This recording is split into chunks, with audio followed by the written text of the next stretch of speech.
नमस्कार, स्वागत है आपका इंडिया न्यूज 28 में। ये बात करते हैं महाराष्ट्र की कुछ खास खबरों की। शक्तीपीठ महामार्ग विरोधात शेतकरी महिला लाटणे घेऊन उतरल्या रस्त्यावर।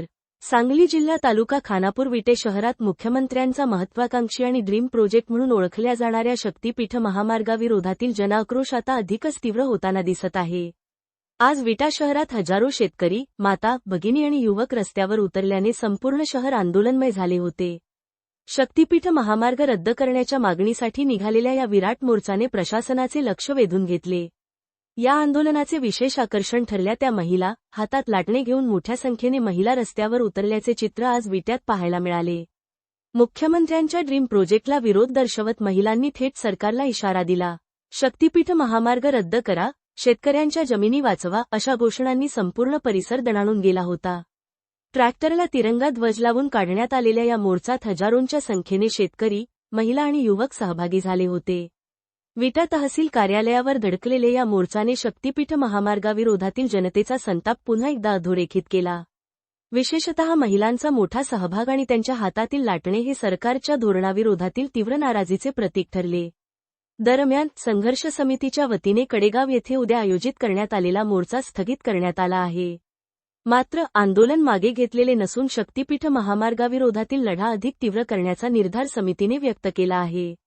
तसेच जून 24 रोजी पलूस तहसील कार्यालयावर होणारा भव्य मोर्चा नियोजनानुसार होणार असल्याचे संघर्ष समितीचे पदाधिकारी ॲड. दीपक लाड आणि श्रीदा सोनमाणे यांनी स्पष्ट केले आहे। विट्यातील आजच्या लाटणे मोर्चाने सरकार आणि प्रशासनाचे लक्ष वेधून घेतले असून आता पलूसमध्येही याहून मोठा जनाक्रोश उसळण्याची शक्यता व्यक्त केली जात आहे। शक्तीपीठ महामार्गाविरोधातील हा लढा दिवसेंदिवस अधिक व्यापक आणि आक्रमक होत असल्याचे आजच्या विराट मोर्चातून स्पष्टपणे दिसून आले। इंडिया न्यूज 28 पुणे विभाग प्रमुख दिलीप गायकवाड यांच्या ग्राउंड रिपोर्ट।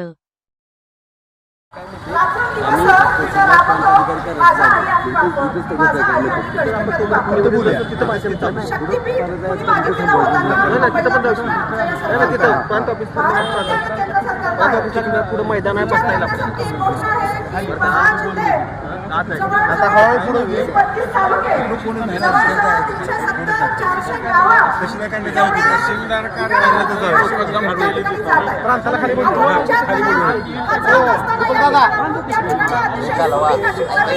शेतकऱ्यांची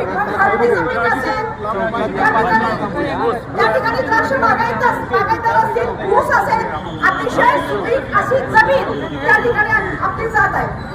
पत्रकारांना मी सांगू इच्छिते, गेल्या काही दिवसामध्ये या ठिकाणी पालकमंत्र्यांनी सांगितलं की थोड्या दिवसामध्ये या ठिकाणी शेतकऱ्यांच्या रांगा लागतील आणि त्या ठिकाणी आपली शेती ही त्या ठिकाणी शक्तीपीठासाठी दिली जाईल। मला पालकमंत्र्यांना हे विचारायचं आहे की तुम्ही शेतकऱ्याला विकत घेऊ पाहता काय? शेतकरी विकणे आहे असा बोर्ड या महाराष्ट्र सरकारनं या राज्यामध्ये आणि जिथून शक्तीपीठ जाणार आहे तिथं लावलेला आहे काय? तुम्ही विचार करा, रेडी रेकनर प्रमाणे जे जमिनीचं आमचं मोल आहे त्यापेक्षा अतिशय कमी दरानं जमीन आमची कवडी मोल किमतीनं त्या ठिकाणी घेतली जाणार आहे। हा शक्तीपीठ फक्त तुमचं आमच्या जमिनी हडप करण्यासाठी नाही, तर शेतकऱ्यांच्या मुलाचं अस्तित्व, तुमचा आमचा मुळाचा हक्क या ठिकाणी संपवण्याचा घाट या सरकारनं घातलेला आहे। पुन्हा एकदा मला प्रश्न विचारायचा आहे, हा शक्तीपीठ हवाय कशासाठी? 8 तासामध्ये नागपूरहून गोव्याला जायचंय कशासाठी? असा कोणता शक्तीस्थळ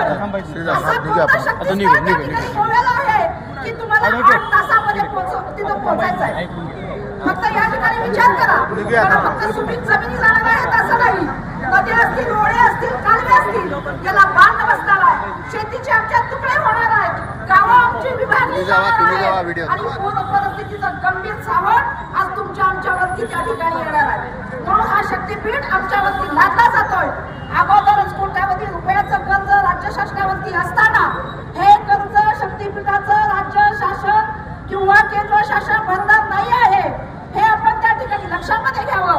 आणि मला माझ्या मायमाऊलींना सांगावंसं वाटतं, सर सकाळ तुम्ही लाडक्या बहिणी होत्या, 81 लाख माझ्या लाडक्या बहिणी आज का वगळल्या गेल्या?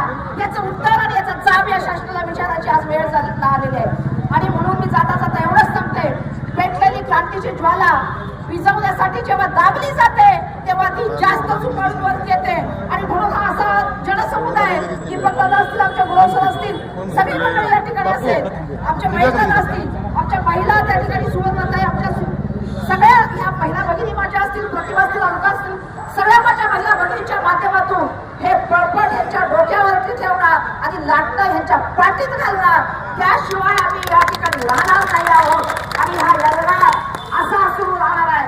जोपर्यंत आमच्या ताटात माती घालवण्याचा प्रयत्न तुम्ही करत असाल तर जशाच तसे उत्तर या माझ्या महिला भगिनीच्या साथीनं आम्ही सर्व देणार आहोत. आणि म्हणून मी या ठिकाणी म्हणू इच्छिते, एकच चित्त, शक्तीपीठ रद्द, एकच चित्त, शक्तीपीठ रद्द, एकच चित्त, शक्तीपीठ रद्द.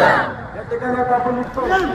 खऱ्या अर्थानं म्हणजे आज मला नोंद येत नाही, माझ्या आजोबांचा 103वा वाढदिवस आहे. माझा आता या ठिकाणी नाही, एक मुक्तरांनी बघितलंय, आज पहिला वाढदिवस आहे या ठिकाणी माझ्या आजोबाचा. 22 जूनला मी माझ्या आजोबांचा फोटो आज राजीव खांडेकरांना बोलवून मला कुंडलमध्ये जयंती साजरी करायची होती. पाठीमागचा पहिला पुरस्कार ती साईनाथ सरांना दिलेला, दुसरा पुरस्कार उज्ज्वल निकमाला दिलेला. आज पुरस्कार करायचं राजीव खांडेकरांना दिलेला. आज मला आजोबाला माझ्या पायाला फोटो पूर्ण आलेला नाही. मी जयंती विसरलो, पोरगीचा वाढदिवस विसरलो. अरे सगळीजण वाढदिवस विसरत नाही. लाज वाटली पाहिजे तुम्हाला. कुणाची आमची जमीन जात नाही, पण एकदा गेलेली जमीन मला सगळ्यात काय वाईट वाटलं. आज काय वाट झालं माझं मी माझ्या आजोबा एवढं कुठं प्रयत्न केला होता. कुंडलमध्ये तुम्ही विचारा, 93 वर्षात माझ्या आजोबाचं विस्मरण झालं. आज माझ्या आजोबाची जयंती आहे. मला 10,000 लोक बोलवायची होती, पण त्या ठिकाणी मला आज काय करता नाही, झाड सुद्धा लावलेलं नाही. सकाळी चाला विट्यात आलो आहे बघता बघितलं. त्या ठिकाणी लक्षात घ्या, पीजी काका, धनाजी गुरु, सुभाष बापू, उमेश देशमुख ही माणसं टीका करतायत, पण यांचे कोण शत्रू नाहीत. त्यांचा शत्रू फक्त कोण आहे तर ते जे मस्तवान पुढारी आहेत ना, ते कोणी असून दे, पण ते पुढारी आहेत. खरं तर 5 मिनिटं संयम ठेवा. आता मोर्चा त्या ठिकाणी आपण काढलाय. उद्या करायचं महेश कुपाडे, आम्ही नागेवाडी असेल, बाकीनगर असेल, त्या ठिकाणी कडेगाव आणि पुण्याच्या मोर्चा येण्यासाठी हृदयाच्या हात विनंती करतो. तुम्ही सगळ्यांनी या माता भगिनी एवढीच एक उजूट दाखवा, यापेक्षा जास्त माता भगिनी पुणूस आणि कडेगावमध्ये आणू. पण तुम्ही सगळे येणार का मला शपथ देऊन सांगा. उद्या आणि परवाचा दिवस आहे, फक्त 2 तास येणार का उद्या कडेगावमध्ये? आपल्याला हा जो तुमचा शक्तीपीठाचा विषय तो आपल्या विधान भवनातल्या चाललेल्या अधिवेशनात मांडण्याचं तीव्र काम काय आपली पोटतिडकीतला असणारे मंत्री